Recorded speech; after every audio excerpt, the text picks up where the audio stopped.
Isang mapagpalang araw sa bawat pusong nakikinig. Ako po ang inyong kasama, ang inyong kaibigan, sa isa na namang paglalakbay na susubok sa ating pananaw tungkol sa pag-asa at pag-ibig. Sabi nila, ang pananampalataya daw ay kayang maglipat ng bundok. Ngunit paano kung ang bundok na iyong kaharap ay ang pader na itinayo ng sarili mong kawalan ng pag-asa? Paano kung ang tanging pinaniniwalaan mo na lang ay ang pait ng katotohanan na idinidikta ng siyensya? Halina't pakinggan natin ang kwento ni Alon at ni Tala. Isang kwentong magpapatunay na ang pinakamalakas na lunas ay hindi natatagpuan sa ospital, kundi sa isang himig na nagmumula sa puso. Tapos ka na. Ang boses ni Alon Montenegro ay malamig at walang anumang emosyon, tulad ng hanging nanggagaling sa aircon ng kanyang monitoring room. Lumabas ang mga salita mula sa isang maliit na speaker, tumama sa umiiyak na mukha ng ika-15 caregiver na nasa loob ng silid ng kanyang mga anak. Sa screen, nakita niya ang pagbagsak ng mga luha sa pisngi nito, kasabay ng panginginig ng mga balikat. Ngunit para kay Alon, ang tanawin ay kasing karaniwan na lang ng paglubog ng araw. Pindot sa isang butones at ang tunog ng paghagulgol ay naputol. Katahimikan. Muling ibinaling ni Alon ang kanyang mga mata sa 3 high-definition na screen na nagpapakita ng bawat anggulo ng silid. Nandoon sila. Ang kanyang 3 anghel, pag-asa, liwanag at himig. 3 magkakaparehong mukha, 3 perpektong nilalang na parang mga manyikang porselana na nakahiga sa kanilang mga espesyal na kama. Magaganda, ngunit walang buhay, walang galaw. Ang kanilang mga mata ay nakabukas, ngunit tila walang nakikita. Isang malalim na buntong hininga ang kumawala sa mga labi ni Alon. Di naman niya ang pamilyar na kirot sa kanyang dibdib. Isang kirot na matagal na niyang naging kasama mula nang pumanaw ang kanyang asawa. Ang mga batang ito ang tanging alaala na iniwan sa kanya ni Celine, at ang alaalang iyon ay isang parusa. Araw-araw, ipinapaalala sa kanya ng kanilang katahimikan ang kanyang pinakamalaking kabiguan. Pinindot niya ang isa pang butones sa console. Miss De Leon, paki-escort na ang aplikante palabas at kanselahin mo na ang lahat ng interview para sa araw na ito. Sir, sagot ng boses mula sa intercom, may kaunting pag-aalinlangan. May isa pa pong aplikante. Wala po siya sa listahan, pero nagpumilit po siya. Mukhang galing pa po sa probinsya. Kumunot ang noo ni Alon. Ayaw niya ng anumang pagbabago sa kanyang schedule. Ayaw niya ng mga sorpresa. I said cancel them all. Pero sir, ang pangalan niya po ay Taladiwa. Natigilan si Alon. Tala. Bituin, ang paboritong bagay na pagmasdan ni Celine sa langit. Isang mapait na ngiti ang sumilay sa kanyang mga labi. Isa na namang sentimental na pakulo. Pero sa hindi malamang dahilan, narinig niya ang sariling nagsalita. Papasukin mo siya. 5 minutes, no more. Ilang sandali pa, pumukas ang pinto ng kanyang opisina. Pumasok ang isang babaeng simple ang pananamit. Malayo sa itsura ng mga professional na nurse na dati niyang kinakausap. Ngunit ang lahat ng yon ay nabura ng magtama ang kanilang mga mata. Ang mga mata nito ay buhay, puno ng liwanag. Isang liwanag na matagal nang nawala sa Villa Amihan. Mr. Montenegro, bati nito.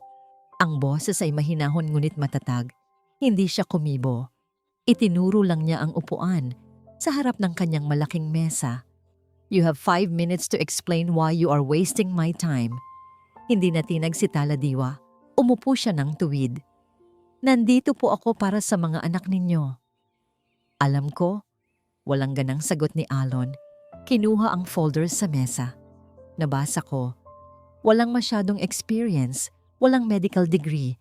Ano ang maibibigay mo sa mga anak ko na hindi na ibigay ng 15 na una sa'yo? Paniniwala po. Simpleng sagot ni Tala. Halos matawa si Alon sa narinig. Paniniwala? Miss Diwa, Ang mga anak ko ay may cerebral palsy, severe, non-responsive. Ang mga utak nila ay nasira bago pa man sila isilang. Naiintindihan mo ba ang mga salitang iyan?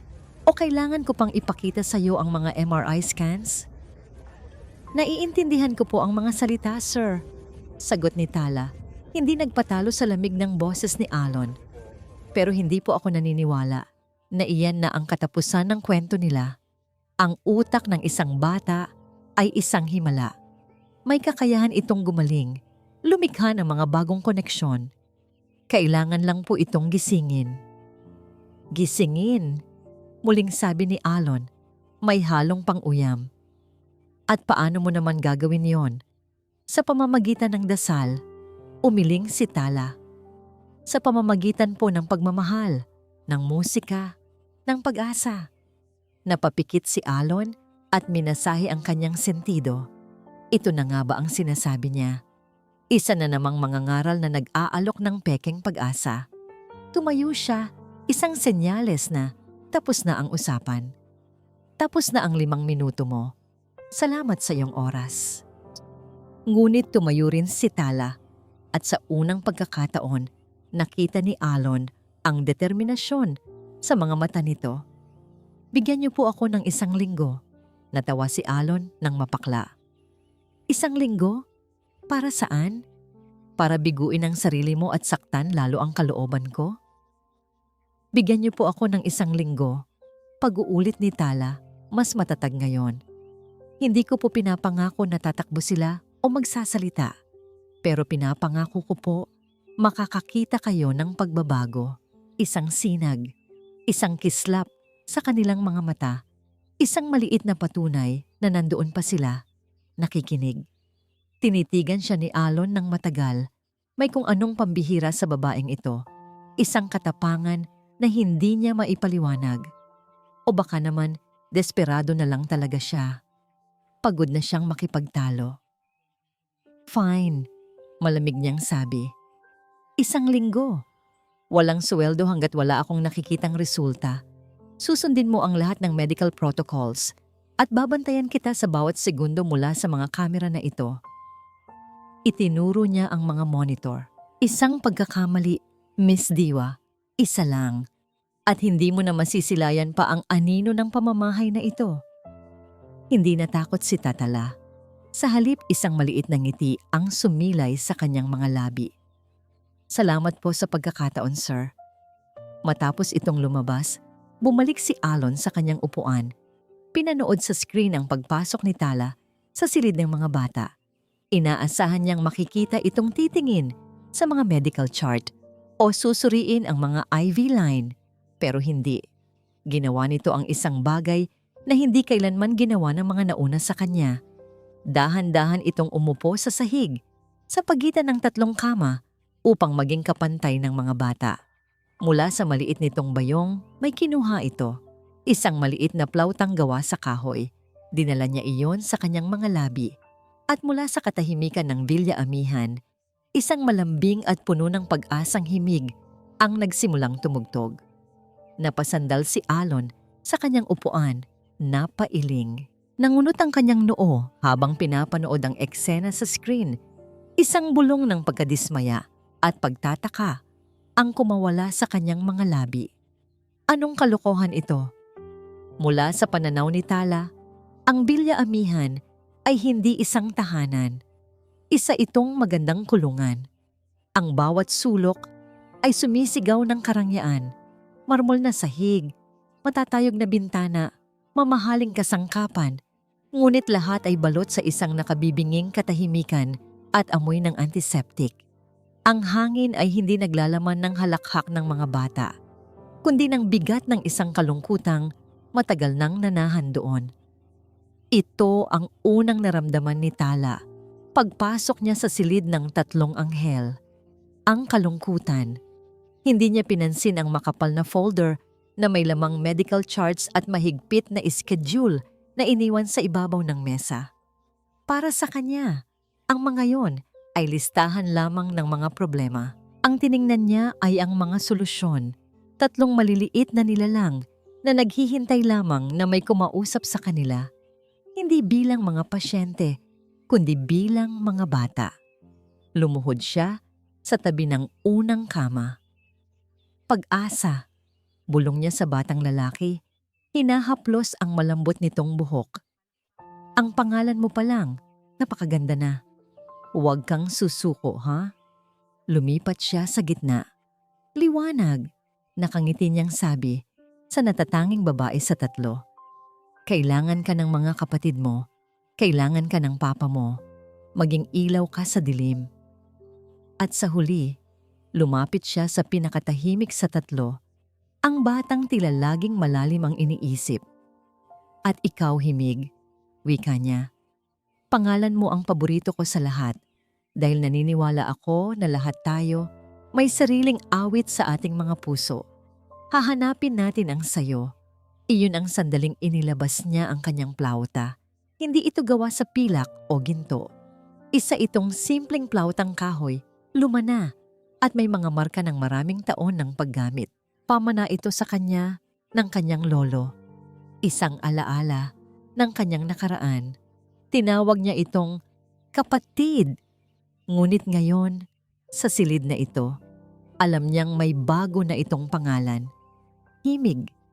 Itinapat niya ito sa kanyang mga labi at nagsimulang tumugtog. Hindi ito isang pamilyar na kanta. Ito ay isang himig na kusalang lumabas mula sa kaibuturan ng kanyang kaluluwa, isang dalangin, isang kwento, isang pangungusap na walang salita.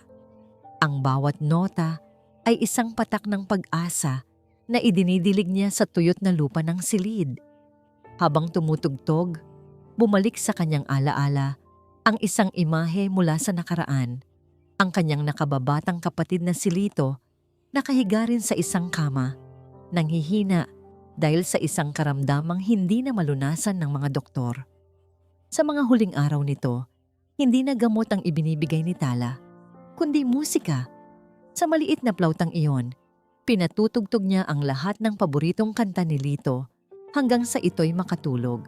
Hindi man nito pinagaling ang kanyang katawan, ngunit hinilom nito ang takot sa kanyang puso. Iyon ang paniniwalang binitbit ni Tala hanggang sa araw na ito. Ang musika ay lunas sa kaluluwa. Patuloy siya sa pagtugtog. Ipinipikit ang kanyang mga mata.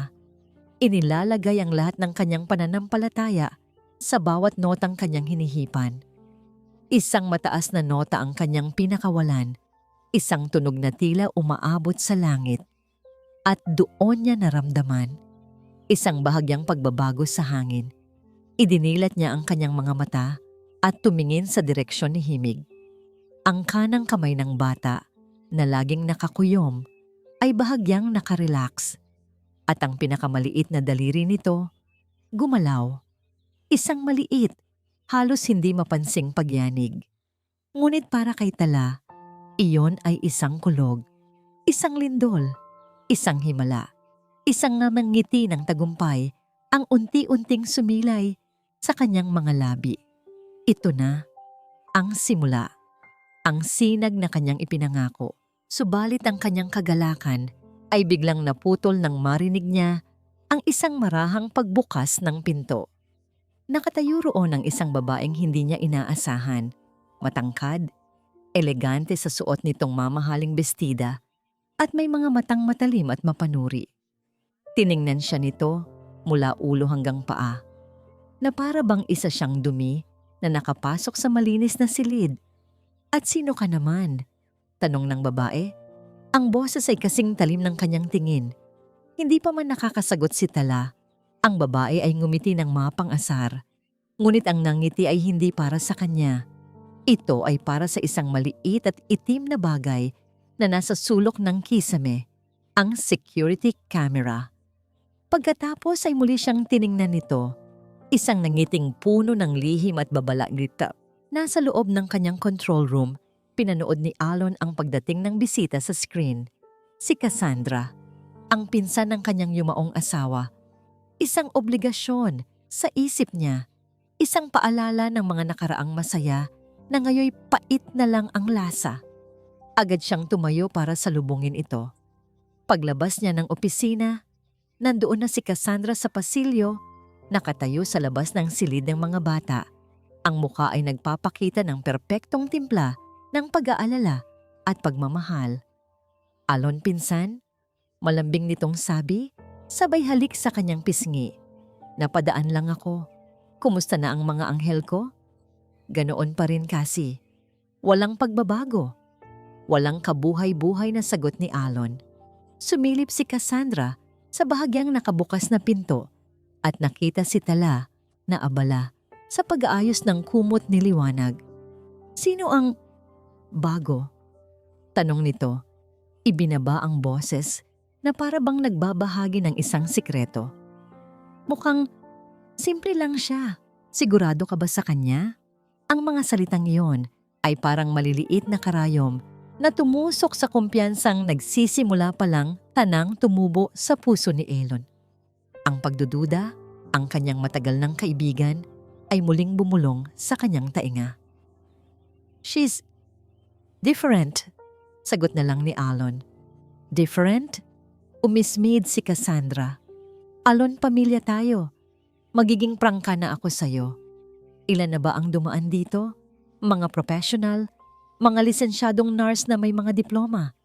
Anong meron sa kanya na wala sila?" Dinala ni Alon si Cassandra sa sala, palayo sa silid. Ayaw niyang marinig ni Tala ang kanilang pinag-uusapan. "Pinsan, alam kong pagod ka na. Alam kong wasak pa rin ang puso mo." Pagpapatuloy ni Cassandra, hinawakan ang braso ni Alon. Ang kanyang mga mata ay puno ng awa, ngunit sa likod niyon ay may kislap ng ibang intensyon. "Ang iniiwasan ko lang ay baka binibigyan kanya ng false hope. Alam mo na, yung mga taong galing probinsya, malakas ang paniniwala sa mga himala. Baka mas lalo ka lang masaktan sa huli kapag nalaman mong wala pa ring nangyayari." Bawat salita ni Cassandra ay tumatama sa target. Pinapaalala nito kay Alon ang lahat ng kanyang kabiguan. Ang lahat ng doktor na nagsabing, wala na tayong magagawa. Siya ang boses ng lohika, ng masakit na katotohanan na pilit niyang tinanggap. Ang mga pamamaraan niya, Alon, hindi iyon siyentipiko. Musika, plauta, baka kung ano ang gawin niya sa mga bata. Delikado yan. Iyon na. Ang salitang delikado ang nagtulak kay Alon sa bingit.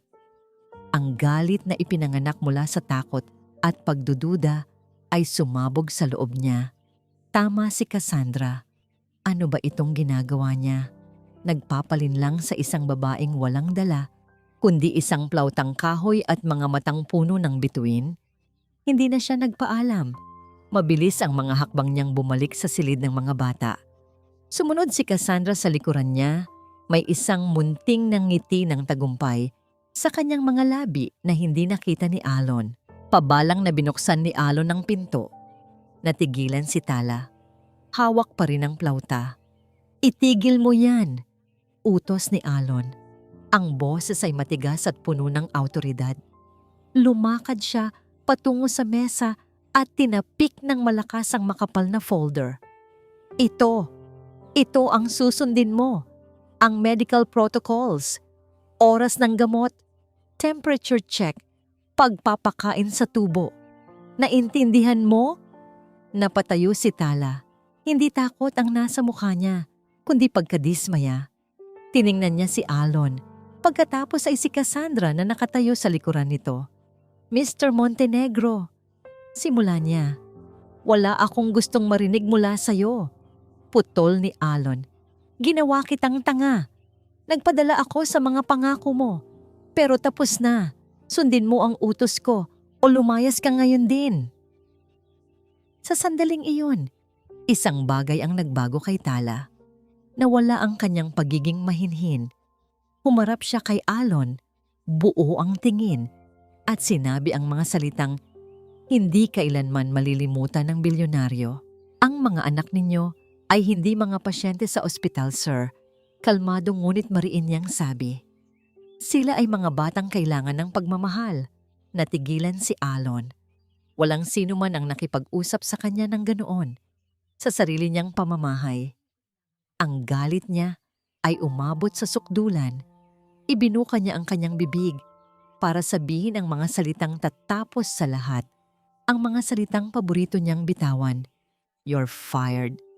Ngunit bago pa man makawala ang mga salita, may narinig silang lahat. Isang mahinang tunog. Hindi ito iyak. Hindi ito ubo. Ito ay parang isang ugong. Lahat sila. Si Alon na galit. Si Tala na determinado. Si Cassandra na nagmamasid ay sabay-sabay na napalingon sa kuna ni Himig. Ang mga labi ng bata ay bahagyang nakaawang at mula roon, lumalabas ang tunog. Mahina, nanginginig, ngunit hindi maipagkakaila. Sinusubukan nitong gayahin ang himig na kanina lang ay tinutugtog ni Tala sa plauta.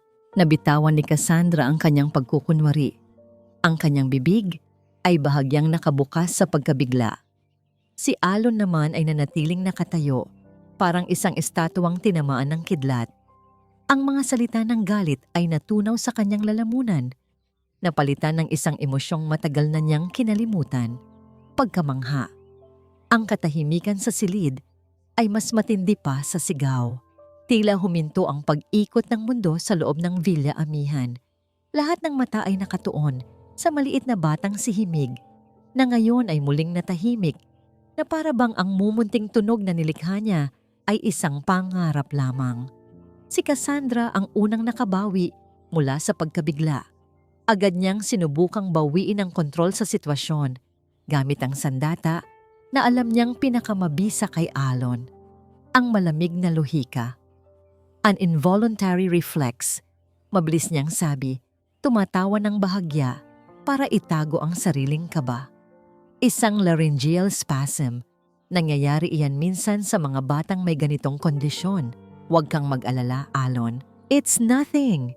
Ngunit sa pagkakataong ito, ang mga salita ni Cassandra ay parang hangin lamang na dumaan.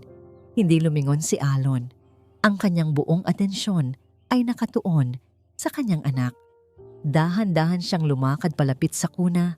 Ang bawat hakbang ay mabigat sa pag-aalinlangan at sa isang emosyong hindi niya pinahintulutang maramdaman sa loob ng maraming taon. Pag-asa. Yumuko siya, inilapit ang kanyang mukha kay Himig. Halos magdikit ang kanilang mga pisngi. Hinintay niya, 1 segundo, 2, 3. Ngunit wala na.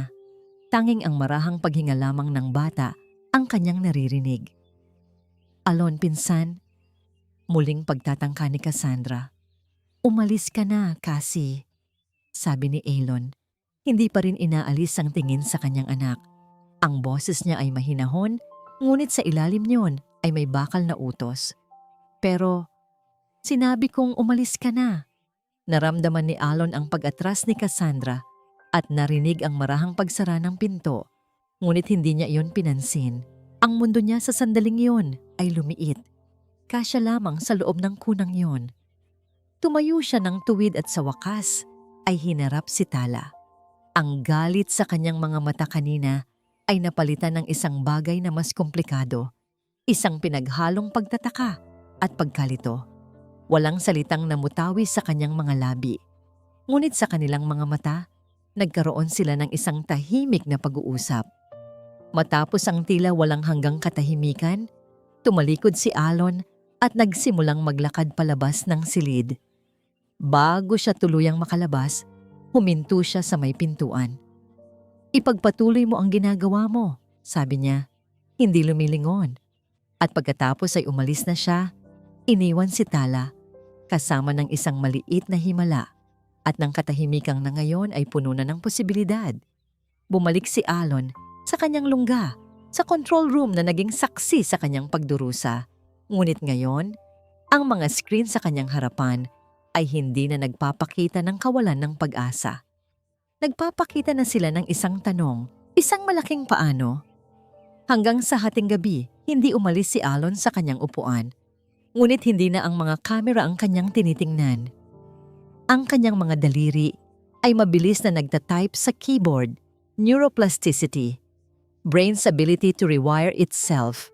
music therapy for severe cerebral palsy, auditory stimulation and motor response, libu-libong artikulong medikal, mga journal, mga pag-aaral.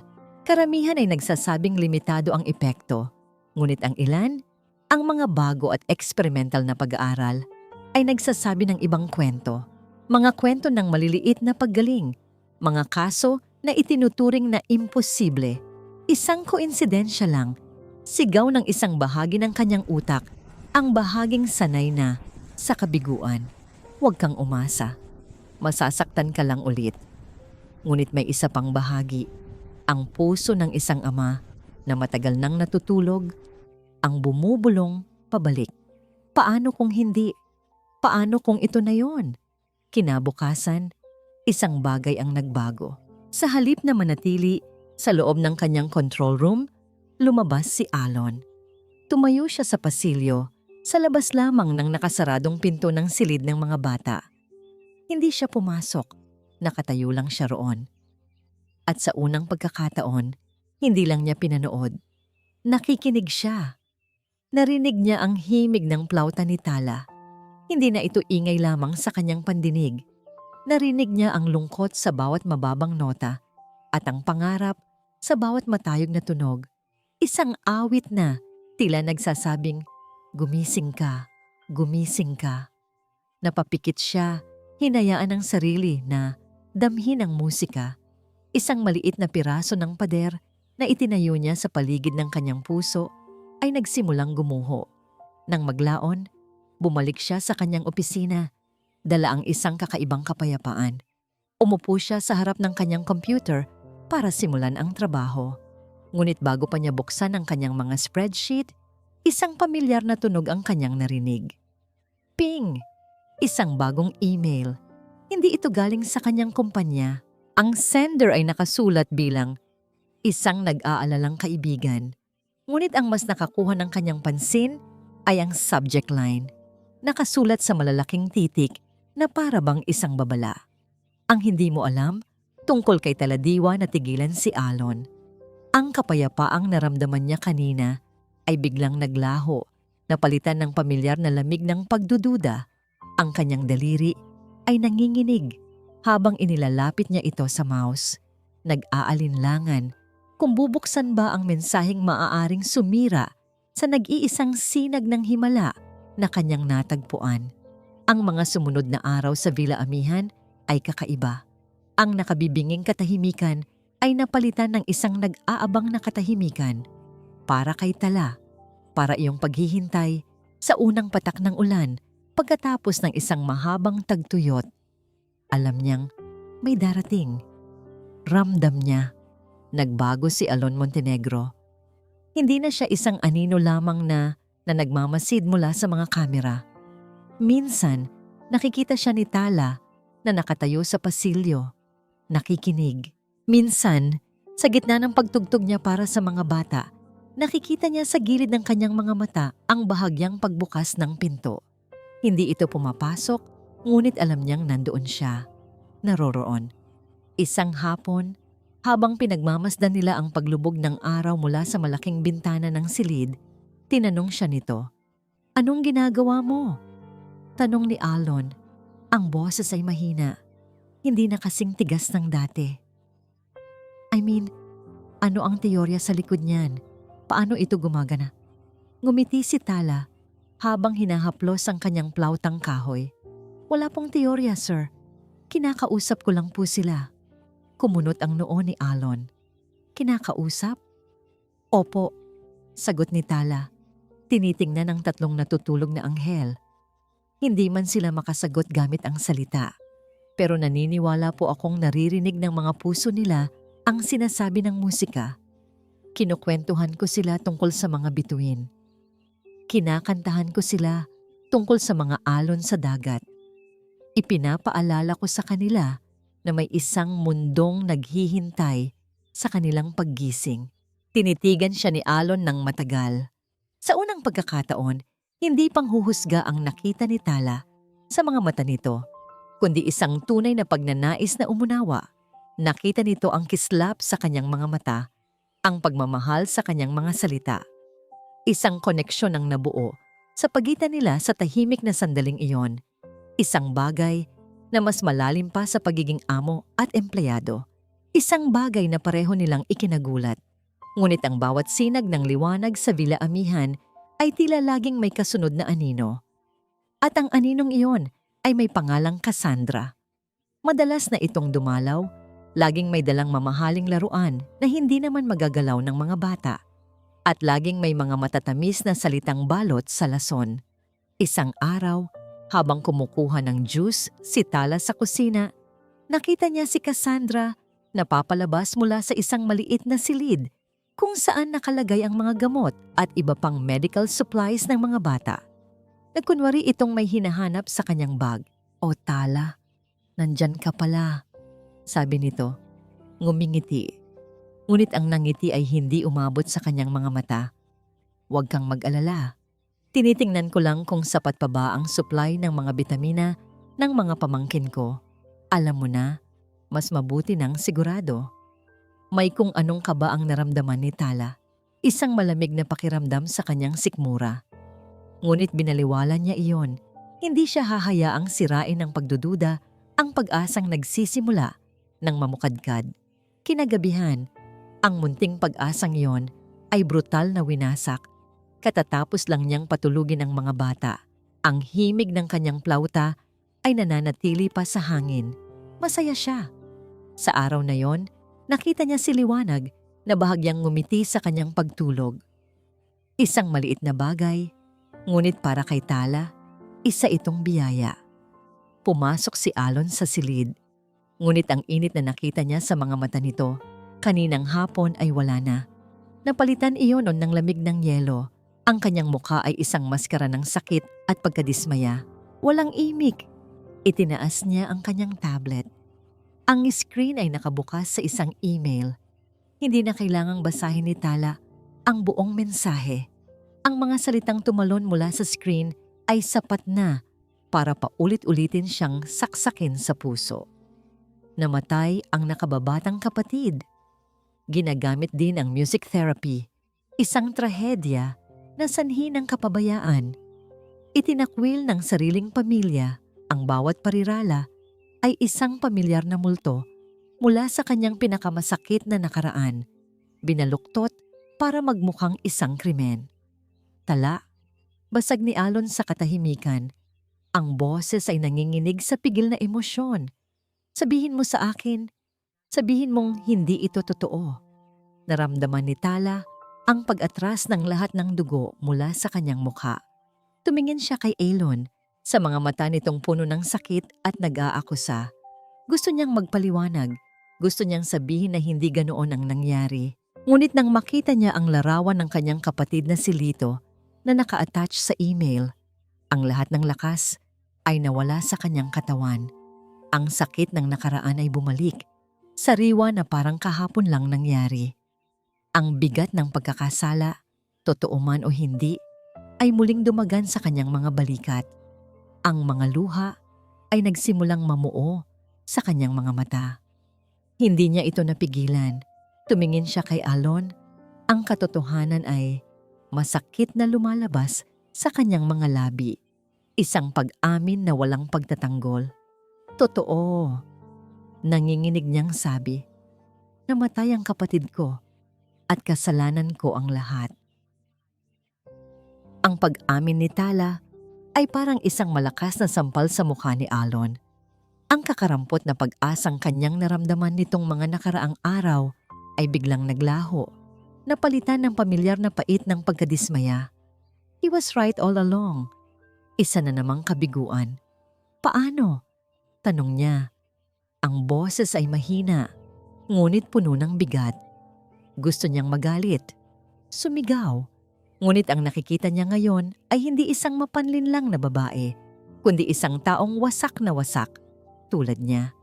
Pinunasan ni Tala ang kanyang mga luha, huminga ng malalim, at sinimulan ng kwento na matagal na niyang ibinaon sa kanyang puso. "Si Lito, ang bunso kong kapatid," panimula niya. Ang tingin ay nasa malayo, binabalikan ng isang alaala. Isinilang siyang may butas sa puso. Lumaki siyang laging nasa ospital. Isinangla ni nanay at tatay ang lahat ng aming ari-arian para lang mapagamot siya. Pero sinabi pa rin ng mga doktor na wala ng pag-asa. Huminto siya sandali. Ang sakit ay malinaw na nakaguhit sa kanyang muka. Tumigil na silang bigyan siya ng gamot. Palliative care na lang daw. Hihintay na lang namin siyang mawala. Pero hindi ako pumayag. 16 na taon pa lang ako noon. Pero hindi ko matanggap. Kaya sinubukan mo siyang gamutin gamit ang musika. Dugtong ni Alon. Hindi ito isang tanong, kundi isang mapait na konklusyon. Umiling si Tala. Hindi po. Hindi ko sinubukang gamutin ang kanyang katawan. Alam kong huli na para doon. Ang sinubukan kong pagalingin ay ang kanyang espiritu. Ayokong umalis siya sa mundong ito na puro takot at sakit ang nararamdaman. Kaya araw-araw, tinutugtugan ko siya ng plauta. Tumingin siya kay Alon. Ang kanyang mga mata ay nagsusumamo ng pangunawa. Kinakantahan ko siya ng mga paborito niyang awit. Kinukwentuhan ko siya tungkol sa mga lugar na pangarap naming puntahan. At nakita kong bumalik ang nangiti sa kanyang mga labi. Nawala ang takot sa kanyang mga mata.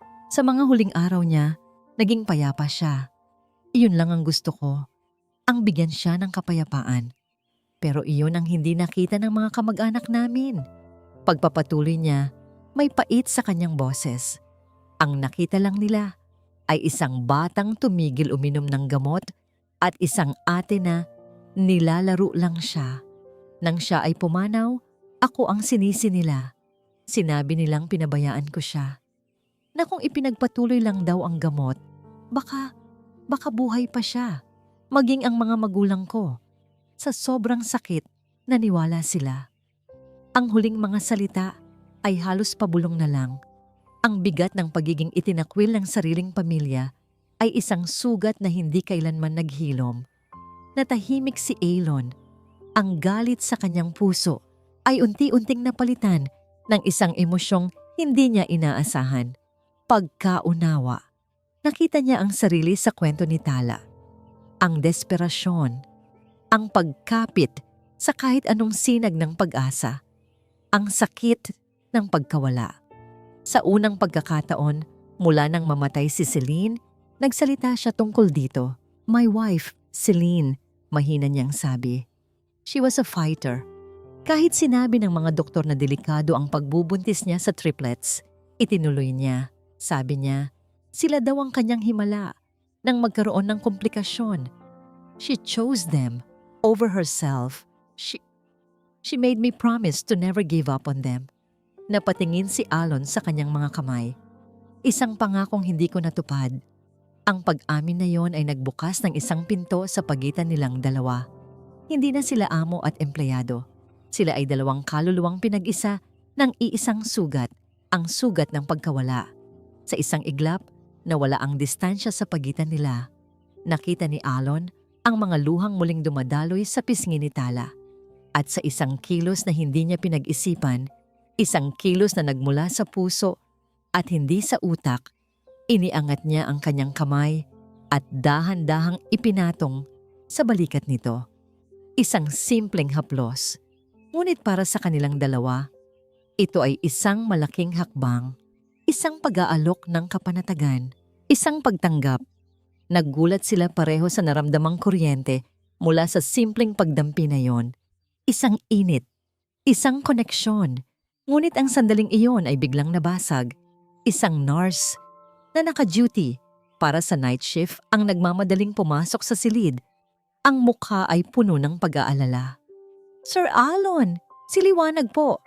Biglang tumaas ang lagnat at nag-seizure siya kanina. Agad na binitawan ni Alon si Tala. Mabilis silang lumapit sa kuna ni Liwanag. Ang bata ay namumutla at bahagyang nanginginig. Anong nangyari? Tanong ni Alon sa nurse. Hindi ko po alam, sir. Maayos naman po siya kanina. Pero nang i-check ko po ang temperatura niya. Ang mata ni Alon ay napadako sa isang bagay sa nightstand. Sa tabi mismo ng kuna ni Liwanag, isang maliit na bote ng bitamina na laging ipinapainom ni Tala sa mga bata tuwing umaga. Pero may mali. Ang takip nito ay hindi sarado ng maayos. Bahagya itong nakabukas. Sa parehong sandali, ang tingin ni Alon ay napunta kay Tala. At sa likuran nito, sa may pintuan, nakita niya si Cassandra. Ang mukha ay isang perpektong maskara ng pag-aalala at pag-aakusa. Ang sumunod na mga pangyayari ay mabilis at malabo, parang isang masamang panaginip. Isang doktor ang mabilis na dumating, sinuri si Liwanag at nagbigay ng mga utos sa nurse. Si Alon ay nakatayo sa isang sulok. Ang kanyang utak ay tumatakbo ng 1,000 milya kada minuto. Pilit na pinagdidikit-dikit ang mga piraso ng palaisipan. Si Tala ay nanatili sa tabi ng kuna ni Liwanag. Ang mukha ay putlang-putla. Ang mga mata ay puno ng takot at hindi makapaniwalang panunood sa nangyayari. Nang medyo huminahon na ang sitwasyon at bumaba na ang lagnat ng bata, doon nagsimula ang pag-atake ni Cassandra. Ito na nga ba ang sinasabi ko, Alon? Sabi niya. Ang boses ay sadyang pinalakas para marinig ng lahat, ngunit may peking panginginig ng pag-aalala. Sinasabi ko na sa'yo, delikado ang mga pamamaraan niya. Baka kung ano ang naipainom niya sa bata. Agad na napalingon si Tala. Hindi! Wala akong ginawang masama. Ang mga bitamina lang. Bitamina? Putol ni Cassandra. Tiningnan ang bote na bahagyang nakabukas. Sigurado ka ba? O baka naman nagkamali ka ng bote? O baka naman sinadya mo? Ano? Halos pasigaw na, sabi ni Tala. Hindi makapaniwala sa akusasyon. Bakit hindi? Pagpapatuloy ni Cassandra, lumalapit kay Alon, bumubulong na parang ahas. Narinig nating lahat ang kwento niya. Namatay ang kapatid niya sa pangangalaga niya. Baka naman hindi siya stable, Alon. Baka ginagawa niya ulit kung ano man ang ginawa niya noon. Bawat salita ay isang patak ng lason sa tenga ni Alon. Ang pagdududa na panandaliang nawala ay bumalik ng may buong lakas. Ang kwento ni Tala tungkol sa kanyang kapatid, ang biglaang pagkakasakit ni Liwanag, ang boteng nakabukas. Lahat ay tumuturo sa isang nakakatakot na konklusyon. Hindi ko magagawa yon. Umiiyak na, sabi ni Tala. Mahal ko ang mga batang ito. Hindi iyan ang nakikita namin ngayon. Sigaw pabalik ni Cassandra. Ang nakikita namin ay isang batang muntik ng mamatay at isang boteng hindi mo naisara ng maayos. Lahat ng mga mata ay napunta kay Alon. Naghihintay. Nag-aabang ng kanyang hatol. Ang isip ni Alon ay isang battlefield. Sa isang panig, mayroon siyang Cassandra, ang boses ng lohika, ng pamilya, na nagpapakita ng mga ebidensyang nakalatag sa kanyang harapan. Sa kabilang panig, mayroon siyang Tala, na ang mga mata ay nagsusumamo at nagsasabing magtiwala siya, na ang puso ay nararamdaman niyang nagsasabi ng totoo. Ngunit ang takot ay isang makapangyarihang kalaban. Ang takot na baka nagkamali siya. Ang takot na mailagay sa panganib ang buhay ng kanyang mga anak. Ang takot na yon ang nagpanalo sa laban. Tumingin siya kay Tala. Ang init na namagitan sa kanila kanina ay wala na. Napalitan ng isang malamig at formal na tono ng isang amo. Tala, sabi niya. At ang pagbigkas niya sa pangalan nito ay parang isang paghiwa sa puso nilang dalawa. Kailangan kong ipaimbestiga ang nangyaring ito. Alon, ano ang ibig mong sabihin? Tanong ni Tala. Ang pag-asa sa kanyang boses ay unti-unting namamatay. Hindi ka pwedeng lumapit sa mga bata habang nagpapatuloy ang investigasyon, malamig niyang sabi. Alon, please. Kailangan mong umalis sa silid na ito. Maghintay ka sa kwarto mo. I will talk to you later. Ang bawat salita ay parang isang hatol ng kamatayan. Ang makita ang sakit at pagtataksil sa mga mata ni Tala ay halos ikadurog ng puso ni Alon. Ngunit kailangan niyang gawin ito para sa kanyang mga anak. O iyon ang sinasabi niya sa kanyang sarili. Umalis ka muna. Pansamantala. Pag-uulit niya, halos pabulong na lang. Tumulo ang mga luha sa mga mata ni Tala. Ang sakit ay hindi dahil sa akusasyon, kundi dahil sa taong nagbibitiw niyon.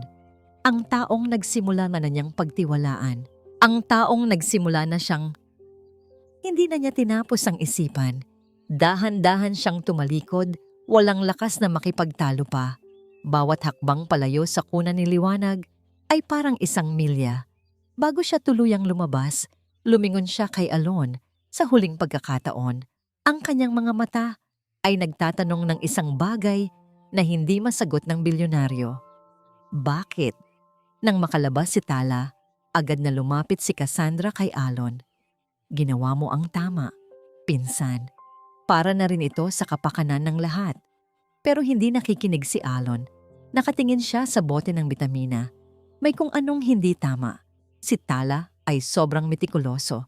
Imposibleng iiwan niya itong nakabukas. Maliban na lang kung ang isang bahagi ng kanyang isip, ang bahaging marunong mag-analisa, bilang isang bilyonaryong negosyante ay nagsimulang gumana. Kailangan niya ng katotohanan. Hindi ang katotohanang ibinibigay sa kanya, kundi ang absolutong katotohanan. At alam niya kung saan iyon matatagpuan. Lumingon siya sa security camera sa sulok ng silid. Aalis muna ako, sabi niya kay Cassandra at sa nurse. Bantayan ninyong mabuti ang mga bata. Mabilis siyang naglakad pabalik sa kanyang control room. Uupo siya roon, hindi para magtrabaho, kundi para maging isang investigador. Hahanapin niya ang ebidensya na magpapatunay na nagkamali siya ng tiwala kay Tala. O marahil, para patunayan sa sarili na tama ang kanyang kutob. Binuksan niya ang recording software, ngunit hindi ang recording para sa araw na yon ang kanyang pinili. Nag-scroll siya pabalik, 1 linggo, 2 linggo. Panahon kung kailan ang mga naunang caregiver pa ang naroroon. Gusto niyang ikumpara ang kanilang mga gawi sa gawi ni Tala. Gusto niyang makita kung ano ang kaibahan. Hindi niya alam na ang kanyang hahanapin ay isang katotohanang mas madilim at mas masahol pa sa kanyang inaakala. Ang control room ni Alon ay naging isang silid ng paglilitis. Ang mga screen na dati nagpapakita lang ng walang buhay na mga eksena ay naging mga bintana ngayon sa isang katotohanang hindi niya kailanman inakalang umiral sa loob ng kanyang sariling pamamahay. Sinimulan niya ang panunood. Fast forward, rewind, play, paulit-ulit. Pinanood niya ang mga recording ni Tala. Bawat galaw nito ay puno ng pag-iingat at pagmamahal. Maingat niyang isinasara ang bawat bote ng gamot. Maingat niyang inaayos ang kumot ng mga bata. Walang bakas ng kapabayaan. Wala. Ang kutob niya ay nagsimulang lumakas. Pagkatapos, ibinalik niya ang mga recording sa mga linggo bago dumating si Tala. Panahon ng 14 na caregiver, isang babaeng may mataray na mukha at laging nakasimangot. Dito nagsimulang lumamig ang hangin sa loob ng silid. Sa una, puro kapabayaan lang ang nakita ni Alon. Ang caregiver ay laging nasa telepono, nakatalikod sa mga bata. Minsan, nahuhuli pa ito ng kamera na umiidlip sa isang silya. Ang galit ay nagsimulang umakyat sa lalamunan ni Alon. Pinagkakatiwalaan niya ang mga taong ito sa buhay ng kanyang mga anak at ito ang isinusukli sa kanya. Ngunit habang nagpapatuloy siya sa panonood, ang kapabayaan ay naging isang bagay na mas masahol. Isang araw, umiiyak si Pag-asa. Isang mahinang tunog, halos hindi marinig. Ngunit para sa isang ama, ito ay isang alarma. Nakita ni Alon kung paano walang ganang kinuha ng caregiver ang bote ng gatas at halos ipilit sa bibig ng bata na naging sanhi para ito masamid. Idiniin ni Alon ang kanyang mga kamao. Ang kanyang paghinga ay bumigat. Ito ba ang dahilan kung bakit hindi umuunlad ang kanyang mga anak? Pinabilis niya ang playback. Nilalaktawan ang mga araw, hinahanap ang iba pang mga insidente. Hanggang sa isang eksena ang pumukaw sa kanyang atensyon. Ang setting ay nasa hardin, sa isang sulok na bihirang puntahan, malapit sa pader sa likod ng mansyon. Nakita niya ang caregiver na kausap ang isang tao, isang pamilyar na tao. Si Cassandra. Ibinaba ni Alon ang bilis ng playback sa normal. Walang audio ang camera sa labas, ngunit hindi niya kailangan ng tunog. Ang mga kilos ay sapat na. Nakita niya si Cassandra na nag-abot ng isang makapal na puting sobre sa caregiver. Nakita niya ang pasimpleng pagtanggap nito at ang mabilis na pagtatago sa kanyang bulsa. Pagkatapos, nakita niya si Cassandra na bumulong ng isang bagay. Tinatapik ang balikat ng caregiver bago ito tumalikod na para bang walang nangyari. Natigilan si Alon. Ang kanyang puso ay nagsimulang tumibok ng napakabilis. Ano ito? Bonus? Pasasalamat. Ngunit alam ng kanyang bituka ang sagot. May mali. Isang malaking pagkakamali. Bumalik siya sa mga recording sa loob ng silidang mga bata. Sa araw pagkatapos ng engkwentro sa hardin, hinanap niya ang anumang bagay na hindi karaniwan at doon niya nakita. Ang caregiver ay naghahanda ng gamot. Inilagay nito ang mga iniresetang tableta sa isang maliit na baso para durugin. Ngunit bago niya ito durugin, luminga-linga ito sa paligid. Nang masigurong walang nakatingin, may kinuha ito mula sa kanyang bulsa. Isang maliit na tableta na may ibang kulay. Mabilis niya itong isinama sa mga gamot at dinurog na lahat. Nanlaki ang mga mata ni Alon. Ang hangin ay tila nawala sa kanyang mga baga. Pinanood niya na parang nanonood ng isang horror movie kung paano ipinainom ng babae ang pinaghalong gamot kay liwanag, ang parehong anak na inatake ng seizure kanina lang. Hindi! Bulong ni Alon sa kawalan. Hindi maari. Parang isang baliw. Mabilis niyang fine forward ang mga recording. Hinanap niya ang mga araw kung kailan naroroon ang ika-13 caregiver at doon ulit. Isang halos kaparehong eksena. Si Cassandra, isang sobre, at isang insidente ng biglaang pagsusuka ng isa sa mga bata. Ang lahat ng piraso ng palaisipan ay bumagsak sa kanilang mga lugar. Bumubuo ng isang imaheng napakasama at napakadilim. Hindi ito kapabayaan, ito ay sabotahe. Isang planadong pag-atake sa kanyang sariling mga anak. At si Cassandra, ang pinsan ng kanyang asawa, ang taong pinagkatiwalaan niya, ang utak sa likod ng lahat. Ang galit na naramdaman ni Alon kanina ay walang-wala kumpara sa apoy ng puot na sumabog sa kanyang dibdib ngayon. Isang primordial na sigaw ng isang amang nasaktan ang kumawala mula sa kanyang lalamunan. Gumuho ang kanyang mundo. Ang lahat ng pinaniniwalaan niya ay isang kasinungalingan. Sa isang iglap, sinuntok niya ang pinakamalapit na monitor. Ang salamin ay nabasag, kumalat na parang gagamba. Ngunit hindi niya ininda ang sakit sa kanyang mga kamao.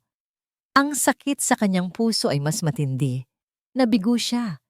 Hindi niya naprotektahan ang kanyang mga anak. Ipinagkatiwala niya sila sa isang demonyo. At ang anghel na dumating para iligtas sila.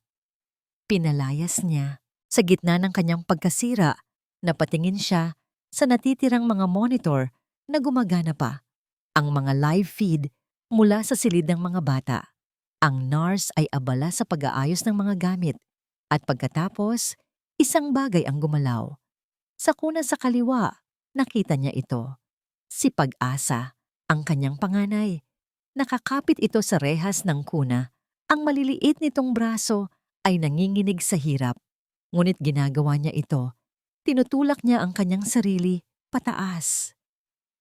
Si Pag-asa ay sinusubukang tumayo. Para kay Alon, ang oras ay huminto. Nakalimutan niya ang tungkol kay Cassandra. Nakalimutan niya ang tungkol sa panloloko. Ang tanging nakikita niya ay ang kanyang anak na lumalaban. At pagkatapos, sa katahimikan ng control room, narinig niya ito sa pamamagitan ng sensitibong mikropono. Isang salita, mahina, nanginginig, ngunit malinaw. Ma, ma, ang tawag ay hindi para sa kanya. Ang mga mata ng bata ay nakatingin sa isang bagay sa ibabaw ng mesa sa tabi ng kuna. Isang bagay na iniwan doon. Ang plautang kahoy ni Tala. Dalawang magkasalungat na bagyo ang nagwawala sa loob ni Alon Montenegro. Ang una ay ang nagngangalit na puot ng isang taong nalaman ang pinakamatinding pagtataksil. Ang ikalawa ay ang nag-uumapaw na kagalakan ng isang ama na nasaksihan ang isang himala. Ang dalawang damdaming iyon ay nagsanib. Lumikha ng isang dilubyo ng determinasyon na kasing lamig at kasing tigas ng bakal. Hindi na siya ang lalaking wasak at puno ng pagdududa. Sa sandaling iyon, isa siyang hari na ang kaharian ay sinalakay at handa siyang gawin ang lahat para bawiin ito. Kinuha niya ang kanyang telepono. Isang pindot lang. Miss De Leon, sabi niya, ang boses ay kalmado sa isang paraan na mas nakakatakot kaysa sa sigaw. Puntahan mo si Miss Cassandra Sandoval. Sabihin mong pinapatawag ko siya sa control room. Ngayon din. Habang naghihintay, inihanda ni Alon ang entablado. Isang pag-click sa kanyang computer at ang lahat ng recording ng pagtataksil. Ang pag-abot ng sobre, ang paglalagay ng maling gamot ay naka-cue na sa lahat ng screen. Ginawa niyang teatro ng katotohanan ang kanyang lungga. Ilang sandali pa, bumukas ang pinto. Pumasok si Cassandra, may ngiti sa kanyang mga labi. Ang nangiti ng isang taong sigurado sa kanyang tagumpay. Alon, pinsan, anong meron? Akala ko ba nagpapahinga ka? Malambing niyang sabi. Huwag mong masyadong isipin yung nangyari. Ang mahalaga, ligtas na ang mga bata mula sa babaeng yon. Hindi sumagot si Alon. Nakatayo lang siya sa gitna ng silid. Ang kanyang likod ay nakaharap sa kanya, nakatingin sa mga blankong screen. Ang katahimikan ay nagpapakaba. Alon? Tanong ni Cassandra. Nawawala na ang ngiti. May problema ba? Dahan-dahang humarap si Alon. Ang kanyang muka ay walang emosyon, ngunit ang kanyang mga mata ay nagliliyab. Umupo ka, Cassie, sabi niya. May kung anong kaba na naramdaman si Cassandra, ngunit sumunod pa rin ito. Umupo ito sa isang silya, sa tapat mismo ng wall of monitors. Hindi pa rin nagsalita si Alon. Itinaas lang niya ang isang remote control at pinindot ang isang butones. Click. Ang mga screen ay sabay-sabay na umilaw at ang palabas ay nagsimula. Napanood ni Cassandra ang kanyang sarili sa hardin, nag-aabot ng sobre. Napanood niya ang caregiver na naglalagay ng maling gamot. Napanood niya ang sunod-sunod na mga clip ng kanyang paninira kay Tala. Walang audio, ngunit hindi na kailangan. Ang bawat eksena ay isang pako sa kanyang kabaong. Ang kulay sa mukha ni Cassandra ay unting nawala. Napalitan ng putla ng isang multo. Ang kanyang mga mata ay nanlaki sa takot. Ang kanyang bibig ay nagbukas at nagsara. Ngunit walang tunog na lumalabas. Ang kanyang perpektong itinayong mundo ng kasinungalingan ay gumuho sa harap mismo ng kanyang mga mata. Sa high definition. Nang matapos ang huling clip, ang mga screen ay muling namatay. Ibinabalik ang silid sa isang madilim at mapanghusgang katahimikan. Tinitigan ni Alon si Cassandra. Ang bawat onsa ng paggalang o anumang natitirang koneksyon ng pamilya ay ganap nang nawala. Ang nakikita niya sa kanyang harapan ay isang halimaw. Get out of my house, sabi niya. Ang bawat salita ay mababa, matalim at pinal. Iyon ang nagpabalik kay Cassandra sa katinoan. Ang takot sa kanyang mga mata ay napalitan ng isang bagay na mas pangit, desperasyon. Alon, pinsan, hindi totoo yan, nanginginig niyang sabi, tumatayo. Edited yan, isang paninira Gawa-gawa lang yan ng babaeng yon para huwag mong babanggitin ang pangalan niya. Ang sigaw ni Alon ay umalingaw-ngaw sa buong silid, puno ng galit na kayang magpayanig ng mga pader. Sa unang pagkakataon, nakita ni Cassandra ang tunay na Montenegro. Hindi ang biyudong wasak, kundi ang bilyonaryong kayang magwasak. Akala mo ba tanga ako, Cassandra? Pagpapatuloy ni Alon, dahan-dahang lumalapit.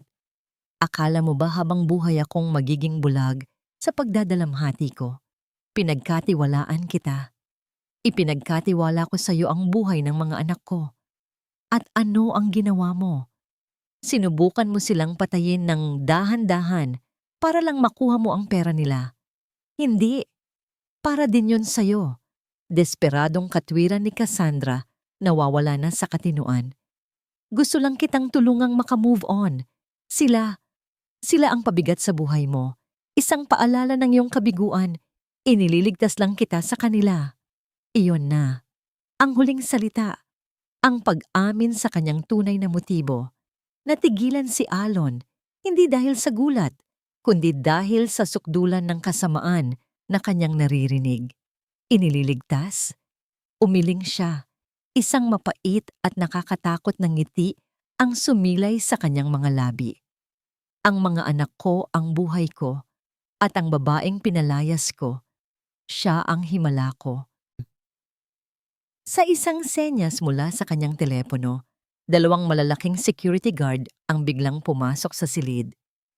Wala kang karapatan, sigaw ni Cassandra habang hawak siya ng mga gwardya sa magkabilang braso. Kadugo mo pa rin ako. Pamilya tayo. Tapos na ang pagiging pamilya natin. Malamig na sabi ni Alon. Dalhin niyo siya palabas at siguraduhin niyong hindi na siya makakatapak pa sa kahit saang pag-aari ko habang nabubuhay siya. Habang kinakaladkad si Cassandra palabas, nagwala ito. Ang kanyang maskara ng pagiging elegante ay tuluyan ng natanggal. Inilalabas ang tunay niyang anyo, isang taong puno ng inggit at kasakiman. Magbabayad ka, Alon. Magsisisi ka. Mamamatay kang mag-isa, kasama ng mga inutil mong anak. Ang mga sigaw ay unti-unting humina habang siya ay inilalayo. At pagkatapos, muling bumalik ang katahimikan. Naiwang mag-isa si Alon sa gitna ng kanyang nasirang control room. Ang adrenaline ay nawala at ang bigat ng lahat ng nangyari ay bumagsak sa kanya. Napaupo siya sa sahig sa gitna ng mga basag na salamin. Ang lakas na kanyang ipinakita kanina ay naglaho, napalitan ng isang napakalalim na panghihinayang. Nagkamali siya. Isang pagkakamaling halos ikapahamak ng kanyang mga anak at sumira sa puso ng nag-iisang taong tunay na nagmalasakit sa kanila. Pinikit niya ang kanyang mga mata at ang huling imahe na nakita niya sa kanyang isip ay ang mukha ni Tala. Puno ng sakit, puno ng pagtataksil, nagtatanong ng, bakit? Patawarin mo ako, Tala.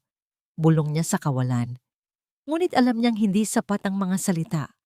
Tumayo siya, ang kanyang mga mata ay nagpapakita ng isang bagong determinasyon.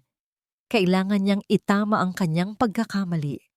Kailangan niyang hanapin ang nawawalang himig ng kanyang tahanan. Kailangan niyang bawiin si Tala. Iniwan ni Alon ang nagwawasak na katahimikan ng Villa Amihan. Hindi na siya nag-abalang magpalit ng damit o magdala ng kahit ano maliban sa susi ng kanyang sasakyan at ng kanyang wallet. Ang yaman at kapangyarihan na dati niyang sandata ay walang silbi ngayon.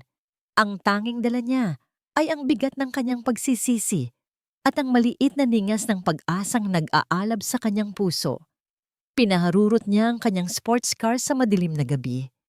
Ang mga ilaw ng syudad ay mabilis na lumilipas sa kanyang paningin, ngunit ang isip niya ay nasa isang lugar lang. Ang address ni Tala. Naaalala niya ito mula sa kanyang Tuho-Wanfa. Isang maliit na apartment sa isang masukal na bahagi ng Maynila. Habang nagmamaneho, ang mga masasakit na salitang binitawan niya kay Tala ay paulit-ulit na tumatakbo sa kanyang isipan. Isang parusang siya mismo ang gumawa. Kailangan mong umalis. pansamantala.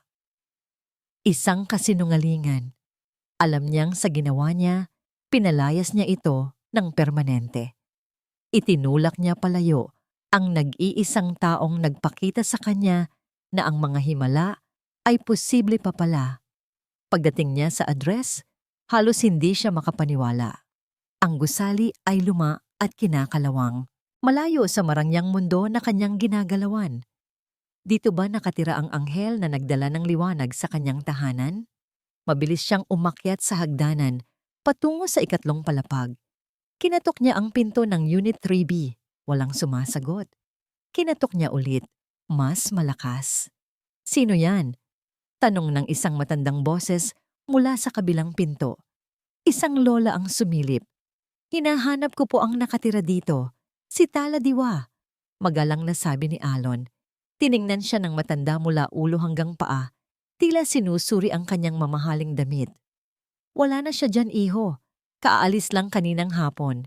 Isinauli na niya ang susi sa landlady.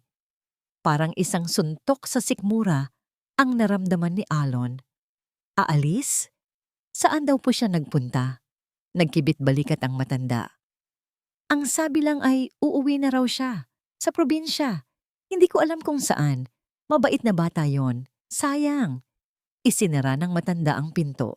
Naiwan si Alon sa pasilyo, nakaharap sa isang saradong pinto na sumisimbolo sa kanyang saradong pagkakataon. Huli na ba siya? Bumalik siya sa kanyang sasakyan. Ang pakiramdam ng pagkatalo ay mas mabigat pa kaysa dati. Probinsya. Napakalawak ng Pilipinas. Paano niya hahanapin ang isang babaeng ayaw magpahanap? Ngunit hindi siya susuko. Hindi ngayon. Kung nagawa ng kanyang anak na si Pag-asa na subukang tumayo, magagawa rin niyang bumangon mula sa sarili niyang pagkakamali. Pinaandar niya ulit ang sasakyan, walang kasiguraduhan kung saan pupunta. At doon niya naalala ang kwento ni Tala. Ang kwento tungkol sa kapatid nito, si Lito. Ang kwento tungkol sa pamilyang tumalikod sa kanya. Kinuha niya ang kanyang telepono at tinawagan ang kanyang pinakamagaling na private investigator. I need you to find someone for me, sabi ni Alon. Ang boses ay puno ng awtoridad. Her name is Tala Diwa. May kapatid siyang namatay. Pangalan ay Lito. I-trace mo ang pamilya. I-trace mo ang kanilang hometown.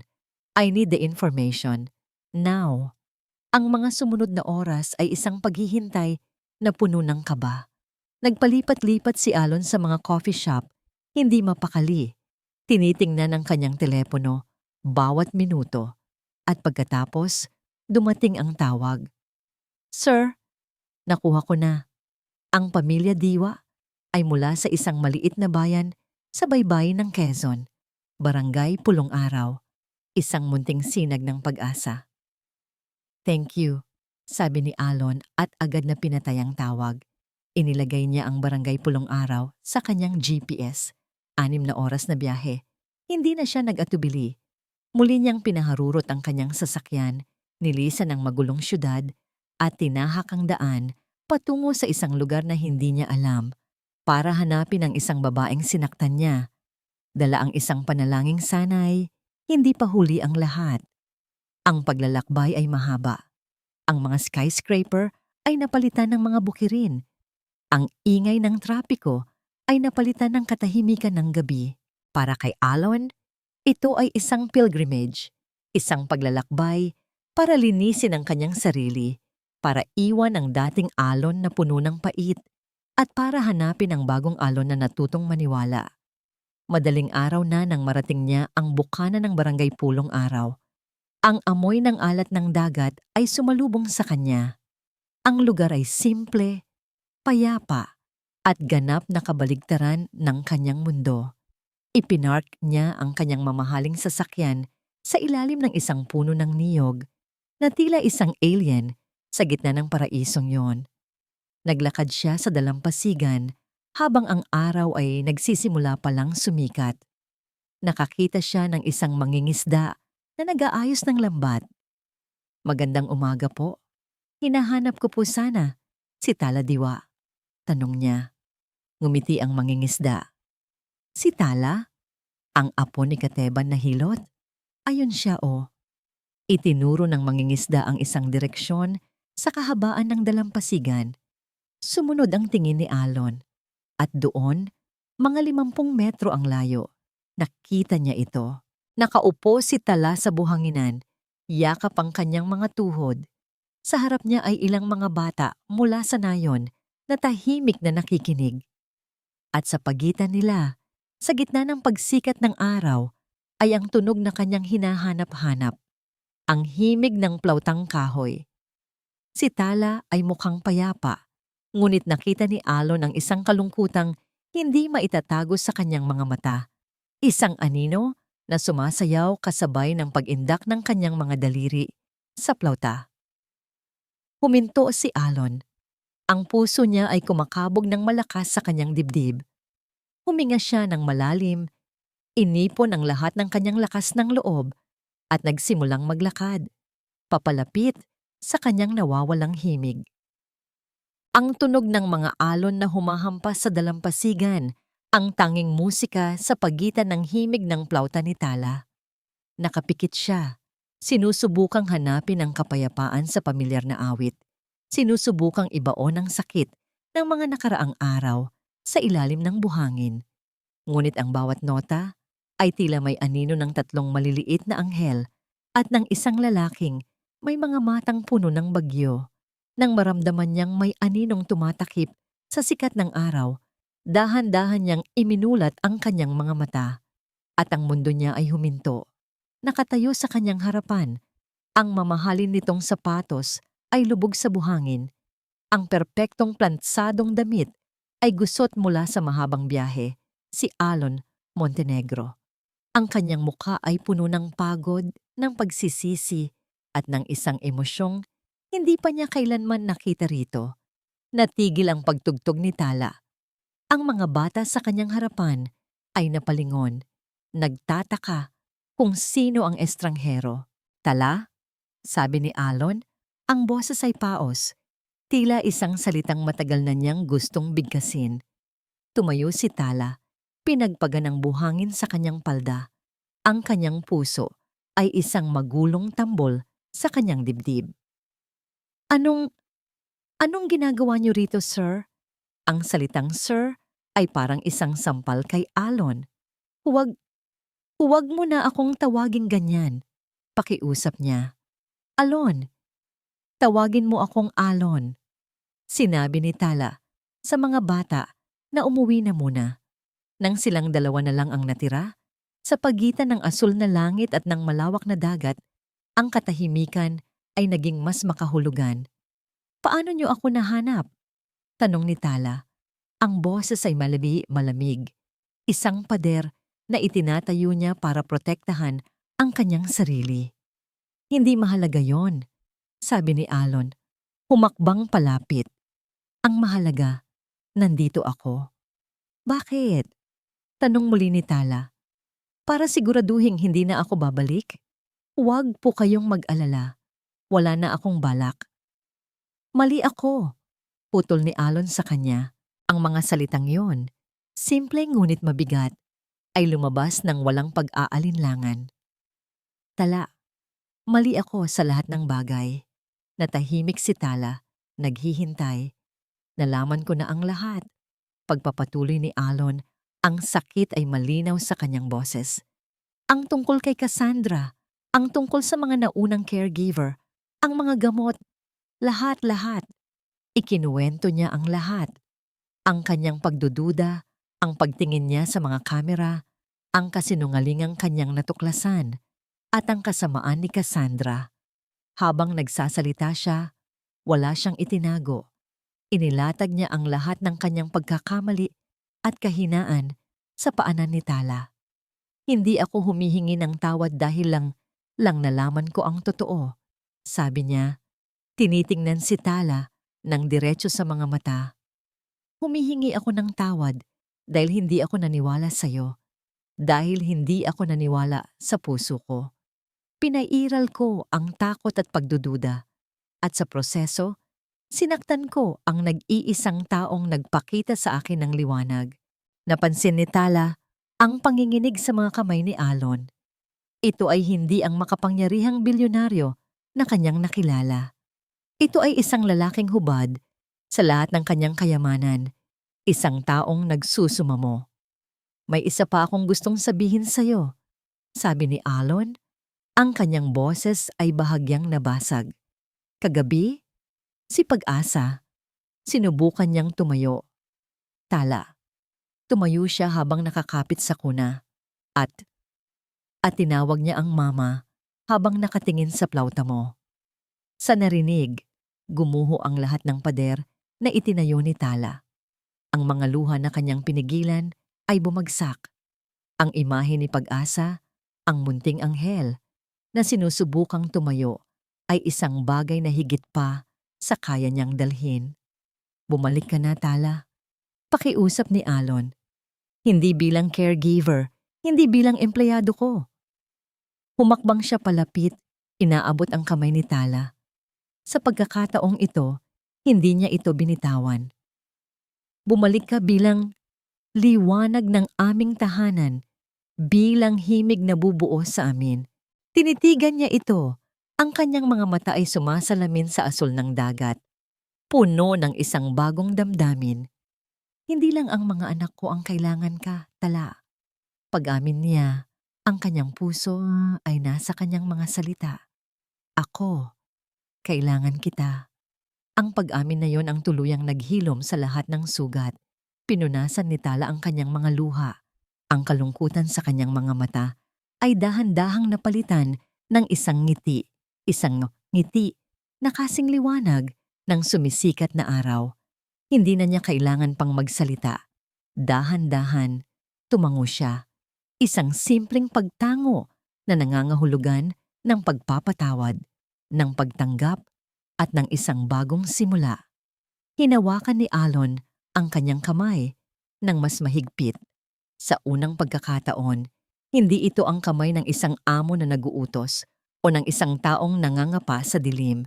Ito ang kamay ng isang lalaki na sa wakas ay natagpuan na ang kanyang tahanan.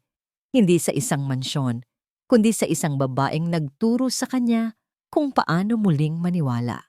Hata, ang pagbabalik sa Villa Amihan ay ibang-iba sa unang pagdating ni Tala. Wala na ang lamig, wala na ang bigat ng kalungkutan. Sinalubong sila sa pinto ng mga nurse at staff na may mga ngiti ng ginhawa. Ngunit hindi sila ang gustong makita ni Tala. Nasaan sila? Tanong niya kay Alon. Ang kanyang puso ay sabik na sabik na. Iginiya siya ni Alon papunta sa silid ng mga bata. Sa bawat hakbang, bumibilis ang tibok ng kanyang puso. Nang buksan ni Alon ang pinto, ang eksenang kanyang nakita ay nagpabilis sa pag-agos ng kanyang mga luha. Si Pag-asa, liwanag at himig ay gising. Ngunit hindi na sila tulad ng dati na nakatingin lang sa kawalan. Ang kanilang mga mata ay may kislap, gumagalaw, na para bang may hinahanap, may hinihintay. Mga anak, mahinang tawag ni Alon. Sabay-sabay na napalingon ang tatlong maliliit na ulo sa direksyon ng pinto. At nang makita nila si Tala na nakatayo sa likuran ng kanilang ama, isang bagay na milagroso ang nangyari. Si Liwanag, ang prinsesa, ay naglabas ng isang munting tunog ng kagalakan.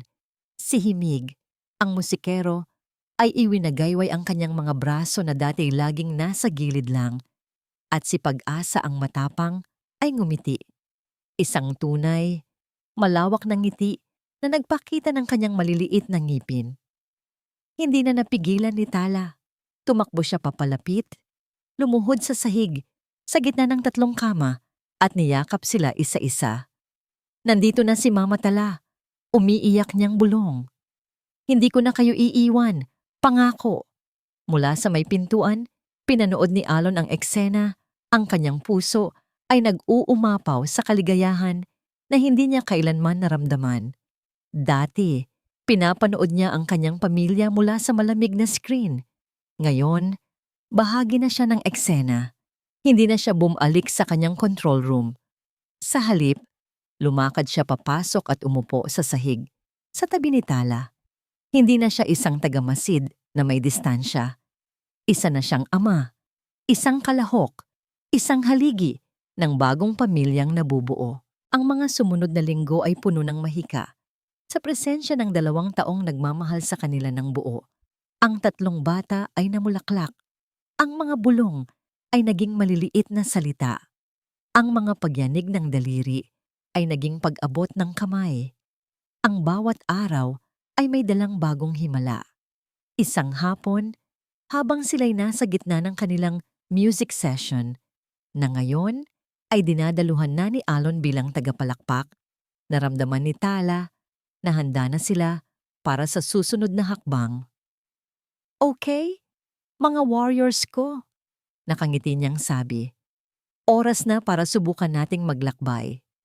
Sa tulong ni Alon, maingat nilang itinayo ang 3 bata sa sahig. Pinagkapit-kapit nila ang mga maliliit nitong kamay na bumubuo ng isang maliit na bilog ng pagkakaisa. Noong una, nanginginig ang kanilang mga tuhod. Ngunit nang makita nila ang mga ngiti ng pag-asa sa mukha ni Tala at ang matatag na tingin ng suporta mula kay Alon, isang bagong lakas ang kanilang naramdaman. 1, 2, 3, bilang ni Tala. At pagkatapos, nangyari ito. Parang isang tanawing naka-slow motion, dahan-dahang itinaas ni Pag-asa ang kanyang kanang paa. Sumunod si Liwanag, at pagkatapos ay si Himig, isang hakbang, isang maliit, nanginginig, ngunit perpektong hakbang. Sinundan pa ito ng isa at isa pa. Naglalakad sila, magkakasama, papunta sa direksyon ni Alon at Tala. Ang kanilang mga mukha ay puno ng konsentrasyon at ng isang di mailarawang tuwa sa kanilang natuklasan. Hindi na napigilan ni Alon at Tala ang kanilang mga luha. Ito ay hindi lamang mga unang hakbang. Ito ang paglalakbay mula sa kadiliman patungo sa liwanag. Ito ang tagumpay laban sa imposible. Ito ang patunay na ang pag-ibig, kapag isinama sa pananampalataya, ay kayang gawin ang lahat. Nang sa wakas ay makarating ang mga bata sa kanila, sabay silang lumuhod at sinalo ang kanilang mga anak sa isang mahigpit na yakap. Isang yakap ng 5 tao. Isang pamilya na binuo hindi ng dugo, kundi ng mga pinagdaan ng pagsubok at ng himig ng pag-asa. Sa gitna ng mga halakhak at luha ng kaligayahan, nagtama ang mga mata ni Alon at Tala. Sa mga matang iyon, walang sinabi, ngunit lahat ay naunawaan. Ang pasasalamat, ang paghanga, ang pag-ibig. Dahan-dahang inihiwalay ni Alon ang isang kamay mula sa yakap at hinawakan ng pisngi ni Tala. Pagkatapos, sa gitna ng kanilang mga tumatawang anghel, ginawa niya ang isang bagay na matagal nang isinisigaw ng kanyang puso. Hinalikan niya ito, isang halik na nagsasabi ng lahat, ng pasasalamat, ng pangako, ng isang kinabukasang magkasama nilang haharapin. Habang abala sila sa kanilang sandali, hindi nila napansin na si Alon, sa kanyang pagluhod, ay may dinukot mula sa kanyang bulsa. Isang maliit, itim na kahon na yari sa pilus. Maingat niya itong binuksan sa harap mismo ni Tala sa gitna ng kanilang pamilya. Lumipas ang 2 taon. Ang Villa Amihan, na dating isang malamig at tahimik na mansyon, ay sumailalim sa isang malaking pagbabago, hindi lang sa istruktura, kundi pati sa pangalan. Sa arko ng malaking gate nito, isang bagong pangalan ang nakaukit sa kahoy, Tahanan ng Pag-asa. Sa loob, ang dating amoy ng antiseptic ay napalitan na ng amoy ng bagong lutong pandesal at sinangag. Ang nakabibinging katahimikan ay nabasag na ng mga tunog na pinapangarap lamang ni Alon noon. Ang ingay ng maliliit na paang tumatakbo sa pasilyo, ang matinis na halakhak, at ang walang katapusang tanong na, bakit po? Isang umaga, sa kanilang malawak na hardin, abala ang pamilya Montenegro sa kanilang pang-araw-araw na ritual. Papa Alon, mas mabilis ako sa'yo. Sigaw ng 5 taong gulang na si Pag-asa, ang kanyang mga binti ay malakas na. Kahit may suot pa siyang leg braces bilang suporta, hinahabol niya ang isang makulay na bola. Dahan-dahan lang kuya. Saway naman niliwanag na maingat na naglalakad habang hawak ang kamay ng kanyang mamatala. Siya ang pinakamalumanay sa tatlo, ngunit ang kanyang mga mata ay puno ng talino. Sa isang tabi, sa ilalim ng isang puno ng mangga, nakaupo si Himig. Hindi siya kasing ingay ng kanyang mga kapatid, ngunit ang kanyang mundo ay puno ng himig. Hawak niya ang isang maliit na ukulele at tinutugtog niya ang mga notang itinuro sa kanya ni Tala, habang ang kanyang papa Alon ay buong paghangang nakikinig sa kanyang tabi. Lumapit si Tala kay Alon, dala ang isang tasa ng kape. Umupo siya sa tabi nito at isinandal ang kanyang ulo sa balikat ng asawa. Ang ganda ng umaga, bulong niya. Ngumiti si Alon, hinawakan ng kamay ni Tala at pinisili ito ng marahan. Mas maganda ka. Pinanood nila ang kanilang mga anak. Hindi sila normal sa pamantayan ng mundo.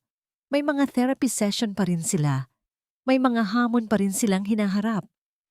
Ngunit sila ay masaya. Sila ay lumalaban. At higit sa lahat, sila ay puno ng pagmamahal.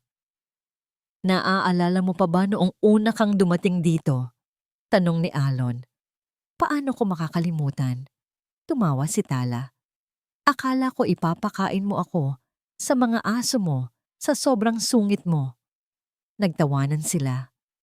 Wala akong aso, sagot ni Alon. Pero totoo, isa akong halimaw noon. Ikaw ang nagpaamo sa akin. Hindi kita pinaamo, sabi ni Tala. Tinitingnan siya ng may pagmamahal. Ipinakita ko lang sa'yo ang puso mong matagal mo nang itinago. Sa malayong sulok ng hardin, isang bagong istruktura ang nakatayo. Isang maliit na gusali na may palaruan sa labas. Ito ang Celine and Lito Foundation, isang pundasyong itinayo ni Alon para tulungan ang mga pamilyang may mga anak na may espesyal na pangangailangan gamit ang pinagsamang siyensya at alternatibong terapiya tulad ng musika. Ito ang paraan nila para bigyang pugay ang mga anghel na nagbabantay sa kanila mula sa langit. Gabi na. Matapos mapatulog ang mga bata sa pamamagitan ng isang kwento mula kay Alon at isang awit mula kay Tala, magkasama silang lumabas sa balkonahe. Ang langit ay puno ng mga bituin. Tingnan mo, sabi ni Tala. Itinuturo ang dalawang pinakamaliwanag na bituin na magkatabi. Sila yon, si Celine at si Lito. Nakangiti sila sa atin. Niyakap ni Alon si Tala mula sa likuran. Ipinatong ang kanyang baba sa balikat nito. Salamat Tala, bulong niya. Para saan? Sa lahat. Sa pagtuturo sa akin kung paano muling maniwala. Sa pagbibigay sa akin ng isang tahanan. Humarap si Tala sa kanya at hinaplos ang kanyang mukha. Pareho nating binuo ang tahanang ito, Alon. Isang tahanan na hindi gawa sa bato, kundi sa pag-asa. At sa ilalim ng tahimik na pagbabantay ng mga bituin, muli nilang pinagsaluhan ng isang halik. Isang halik na naglalaman ng lahat ng sakit ng nakaraan, ng lahat ng saya ng kasalukuyan, at ng lahat ng pangako ng isang kinabukasang puno ng himig at pag-ibig. Ang kanilang kwento ay hindi nagtapos sa happily ever after dahil ang kanilang paglalakbay ay nagpapatuloy. Ito ay isang kwentong isinusulat araw-araw sa bawat hakbang ng kanilang mga anak, sa bawat nota ng kanilang mga awit, sa bawat tibok ng kanilang mga pusong natutong muling tumayo. At dito po nagtatapos ang kwento ni na Alon, Tala, at ng kanilang tatlong anghel. Isang kwentong nagpapatunay na ang tunay na lakas ay hindi nasusukat sa yaman o kapangyarihan, kundi sa kakayahang manampalataya sa gitna ng kawalan. Ang pinakamagandang musika sa mundo ay hindi maririnig sa mga concert hall, kundi sa tibok ng pusong nagmamahal, sa halakhak ng isang pamilyang buo, at sa tahimik na bulong ng pag-asang hinding-hindi namamatay. Maraming salamat po sa inyong pakikinig at pagsama sa amin sa paglalakbay na ito. Naway may aral kayong napulot na maaari ninyong baunin sa inyong sariling mga buhay. Lagi po nating tatandaan, habang may pag-ibig, laging may pag-asa. Muli, ako po ang inyong kaibigan, nag-iiwan ng isang matamis na paalam. Hanggang sa susunod nating pagkikita sa isa na namang kwento ng puso. Kung nagustuhan nyo ang kwentong ito, inaanyayahan ko po kayong pindutin ang like button, i-share sa inyong mga pamilya at kaibigan. At syempre, mag-subscribe na rin para lagi kayong updated sa mga susunod pa naming kwento. Pakiclick na rin po ang notification bell para kayo ang unang makarinig kapag may bago kaming upload. Ano pong klaseng kwento ang gusto ninyong marinig sa susunod? I-comment nyo lang po sa ibaba. Gusto po naming marinig ang inyong mga saloobin. Pagpalain po kayo ng Panginoon, kayo at ang inyong buong pamilya. Hanggang sa muli.